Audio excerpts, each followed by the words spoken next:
정말 오랜만에 강단에서 하나님 말씀을 전하게 되니 그렇지 않아도 제가 긴장을 많이 한 타입인데 더욱 긴장이 됩니다. 준비하는 시간이 힘들긴 했지만 여러분도 이 귀한 체험을 꼭 해보시기를 권해드립니다. 너무나 은혜스럽고 좋은 시간이었습니다. 저는 이 시간을 어떤 시간인가 하고 먼저 생각해 보았습니다. 그래서 저 나름대로 결론은 설교라는 단어를 쓰지 않고 하나님의 생각을 나누는 시간이라고 결론 지었습니다.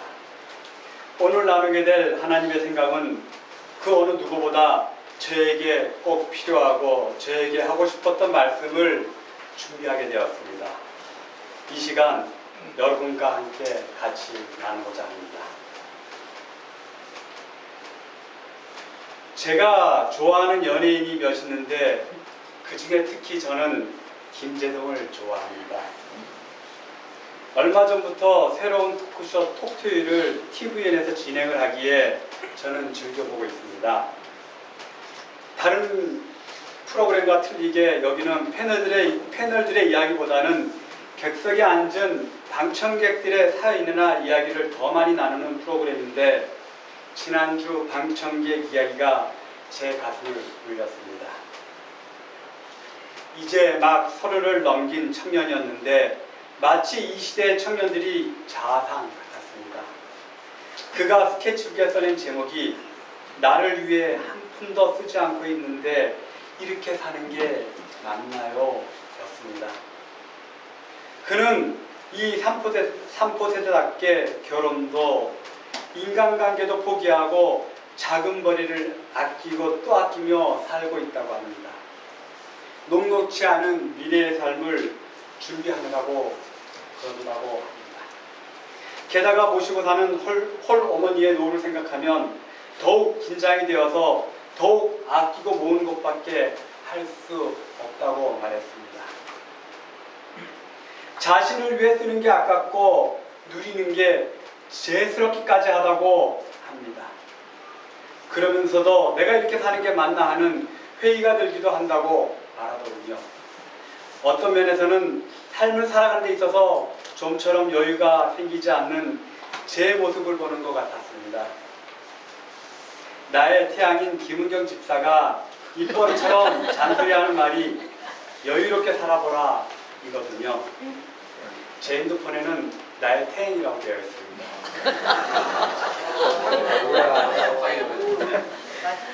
이 이야기를 하는 그 청년은 끝내 울음을 보이고 말았습니다. 이때 이 시대의 해법을 떠올리게 하는 일이 일어났습니다.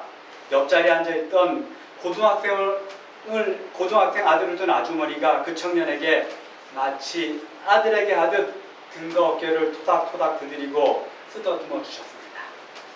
앞자리에 있던 아름다운 여성이 눈물을 닦으라며 휴지를 건네주었습니다. 그것은 우리 교회가 이 사회에 존재하는 이유를 보여주는 것 같은 감동이었습니다.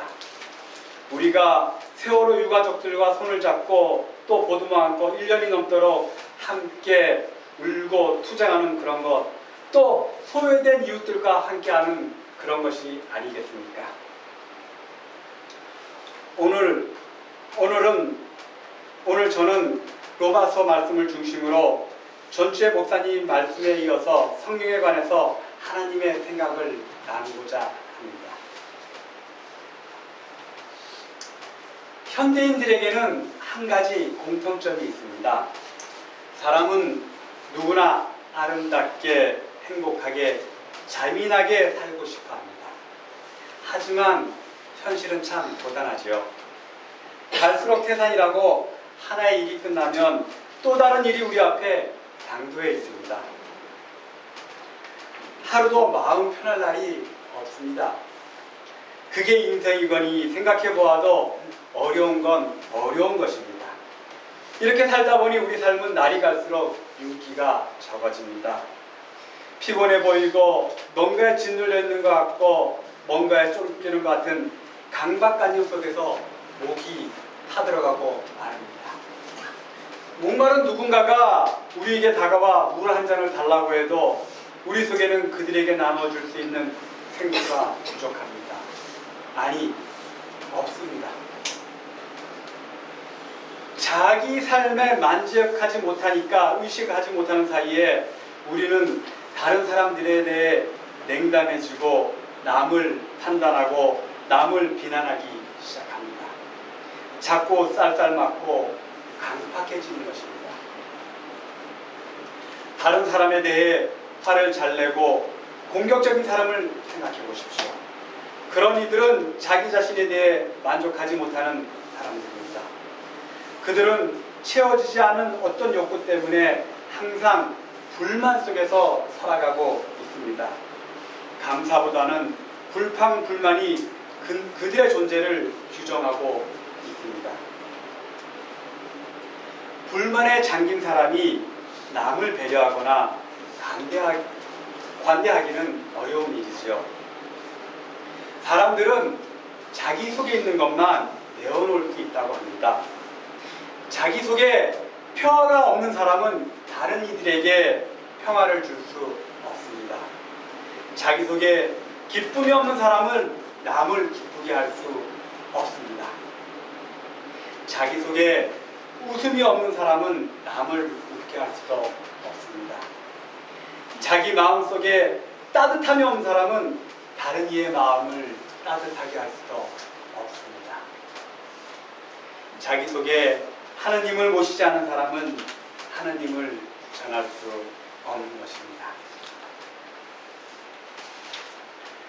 저는 우리가 다 함께 꿈꿔야 하는 인간적인 목표가 있다고 생각합니다. 돈을 많이 벌어서 호의호식하는 것은 예수를 모르는 사람도 꿈꾸는 것입니다. 하지만 우리는 달라야 합니다. 왜일까요? 우리는 그리스도인이기 때문입니다. 더 나아가서 제가 눈이 들었던 우리는 새민족교회 교인이기 때문입니다. 우리는 정말 아름다운 사람이 되어야 합니다. 예수를 닮은 사람입니다.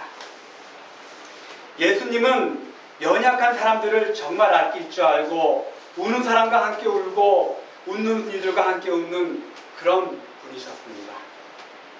아무것도 가진 것 없었지만 온 세상의 주인인 듯 당당하셨습니다. 거짓과 위선을 폭로하는 일에는 주저함이 없었고 불의한 권력 앞에서는 조금도 주눅들지 않으셨습니다. 예수님은 너무나 아름다운 인간이셨습니다. 사람이 궁극적인 목표로 삼아야 할 모습을 그대로 보여주셨습니다. 예수님을 가리켜 하나님의 아들이라고 하는데 그 고백의 의미는 바로 예수님이 가장 아름다운 인간이셨다는 것입니다. 그런데 아름다운 사람이 되고 싶은 우리의 결심은 현실의 장벽 앞에서 번번이 무너지고 맙니다. 현실 속에 우리는 스스로에 대해 자꾸 실망하게 됩니다.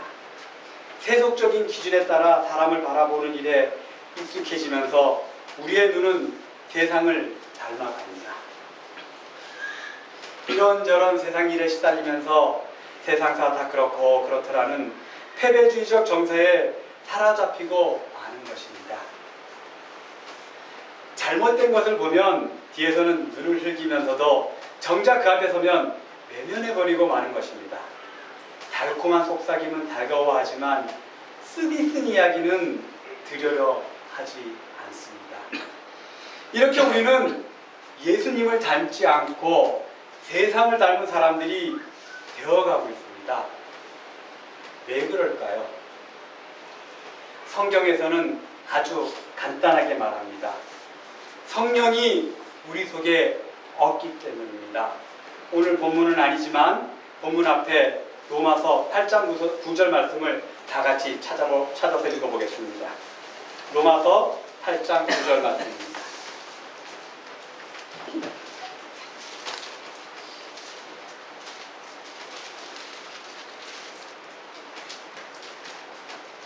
찾았으면 같이 읽어볼까요? 그러나 하나님이 영이 여러분 안에 살아계시면 여러분은 육신 안에 있지 않고 성령 안에 있습니다. 누구든지 그리스도의 영이 없으면 그리스도의 사람이 아닙니다. 하나님의 영이 우리 속에 거하시면 우리는 신나는 인생을 살게 됩니다. 성령에 사로잡힌 경험이 없는 성도의 삶을 어떤 사람은 바람 빠진 타이어에 비유했습니다. 바람 빠진 타이어를 가지고는 먼 길을 갈 수 없습니다. 누구든지 그리스도의 영이 없으면 그리스도의 영이 아닙니다. 여러분의 삶을 이끌어가는 것은 그리스도의 영이십니까? 그렇다면 여러분은 그리스도인이십니다. 그렇지 않다면 아직 우리는 그리스도인이라 말할 수 없는 것입니다. 그렇다면 어떻게 해야 참 그리스도인으로 살아갈 수 있을까요? 그것은 예수님에 대한 진실한 믿음입니다. 그리고 예수님을 닮고 싶어하는 간절한 갈망인 것입니다. 제가 꽤 오래 교회를 다녔는데 여름 성경학기 주제 중에 기억에 남는 건 하나 있습니다. 딱 하나밖에 없습니다. 85년도쯤이었는데 예수를 알고 담고 전하자였습니다. 제가 어린이 교회 교사할 때 이걸로 기도도 참 많이 했습니다. 저는 아직 그렇게 살지 못하면서도 이 주제가 아직까지 제 가슴속에 남아있는 것은 제가 이것을 지키지 못하고 있기 때문이 아닌가 싶습니다. 여러분은 이런 갈망이 있습니까? 우리들은 아이들이 등수에 올라가는 것, 돈을 많이 버는 것에 비해서 그리스도를 닮고자 하는 우리의 갈망은 너무 미약하지 않습니까? 그러면 성령이 우리에게 임하시면 어떤 일이 벌어지는지 잠깐 생각해 보겠습니다. 첫 번째로 성령은 우리에게 빛으로 임하십니다. 어두웠던 방에 불이 켜지면 그 방 안에 있는 것들이 눈에 다 들어옵니다. 성경은 우리를 사로잡고 있던 것의 정체를 똑바로 보게 합니다. 우리 어렸을 때 이야기책 중에 도깨비 이야기를 참 많이 듣고 자랐습니다. 그런데 그 이야기 구조가 거의 다 비슷합니다. 밤길을 가던 사람이 도깨비를 만나 도깨비와 씨름을 하고 또 씨름에서 지면 죽을까봐 죽자사자 용을 쓰고 이기려고 합니다. 그런데 새벽 따구름 소리가 들리고 동력에 환한 빛이 비치면 도깨비는 얼른 도망가 버립니다. 그런데 나중에 정신을 차리고 보면 자기가 밤새 씨름하던 그 도깨비가 빗자루였다지요. 도깨비라는 게 무엇입니까? 우리 마음속에 있는 두려움이 만들어낸 헛개비가 아닙니까? 지금은 도깨비에 홀 일이 없다고요? 그렇지 않습니다. 우리는 지금도 백주대낮에 도깨비에 홀려서 살아가고 있습니다.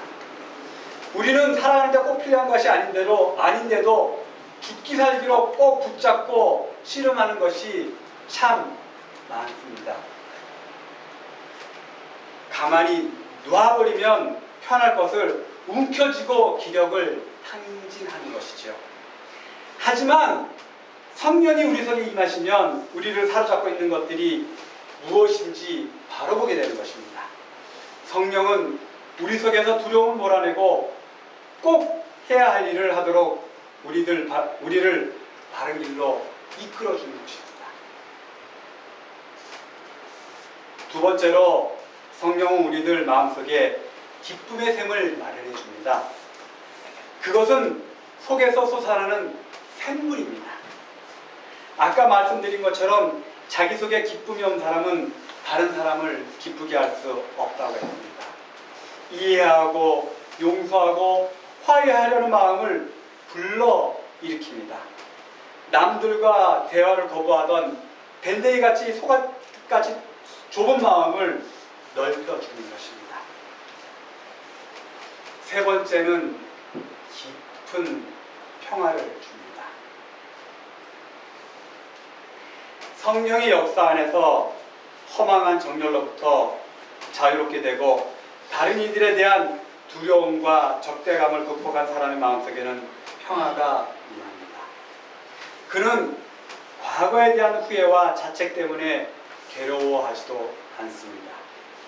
그리고 앞날에 대한 염려에 시달리지도 않습니다. 보통 사람들은 공부는 예수 복습을 안 해도 걱정, 근심은 예수 복습을 아주 철저히 하면서 살아갑니다. 이건 제 얘기입니다. 하지만 성령 안에 사는 사람은 현재에 충실하면서 열심히 살아갑니다. 그래서 다른 이들과 더불어 살아갈 줄 아는 살아있는 존재가 되는 것입니다. 성령 안에 사는 사람은 자기 속에서 점점 어둠이 물러가고 빛이 밝아오는 것을 느끼면서 살아가는 것입니다.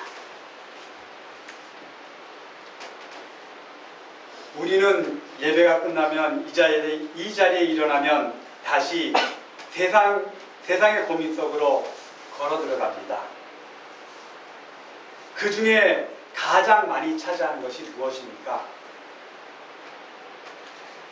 떠오르는 단어가 다 같지는 않겠지만 저는 돈입니다. 그놈의 돈이 얼마나가 있으면 행복한가라는 통계에서 빈부격차가 심한 우리나라 같은 나라일수록 부가 고르게 분배된 나라보다 행복하기 위해 더 많은 돈이 필요하다는 연구 결과가 나왔다고 합니다. 국가 경영을 시장경제 마인드로 경영하는 바람에 불러일으킨 결과입니다. 시장경제뿐만 아니라 시장사회를 만들어 버렸습니다. 이놈의 물질 만능주의는 돈이 개입돼서는 안 돼야 할 때까지 개입해 버렸습니다. 그래서 우리는 돈이 많기를 바라는 것보다는 돈이 없을 때 겪어야 할 편견, 모멸감, 무시에 대한 공포와 두려움 때문에 자꾸만 돈 그러면서 돈을 벌려고 하는 것이 아닙니다. 그런데 아까 그 얘기한 김재동의 토크쇼에서 방청객들에게 물었습니다. 돈이 없어서 행복해지는 때는 언제인가요? 라고요. 여러분은 언제입니까? 방청객은 각자가 들고 있던 스케치북에 자기 생각을 썼습니다. 대부분의 사람이 쓴 말은 내게 따뜻한 위로를 해줄 때, 나와 공감해줄 때, 나를 인정해줄 때, 그리고 내 곁에 있는 친구가 있을 때라고 했습니다. 여러분은 지금 부르면 당장 뛰어나와줄 친구가 있을 때 행복합니다. 여러분은 전화하면 뛰어나와줄 친구가 있습니까? 며칠 전에 제가 하도 답답해서 누구하고 이야기를 나누고 싶어 누구에게 전화를 하지 하고 전화를 들었는데 막상 누르니 아무에게도 하지 못했습니다. 그 일이 있고 나서 내가 이런 일이 있었어 라고 우리 교회 교인에게 한 사람에게 얘기했더니 그 친구는 서슴없이 바로 나에게 전화하지 그랬냐고 말을 하는 것을 듣고 저는 너무너무 행복했습니다. 결국에 돈으로 살 수 없는 것으로 인해 우리는 행복하다는 것입니다. 그것이 바로 예수님의 삶입니다. 그리고 우리가 성령 안에서 살아가는 것입니다. 오늘의 말씀 마무리할까 합니다. 우리 모두 모든 것을 잊고 다른 이들과 더불어 살아갈 줄 아는 살아있는 존재가 되어서 멋지는 인생을 살며 다같이 생명적교회 교인이 됩시다. 잠시 묵상하겠습니다.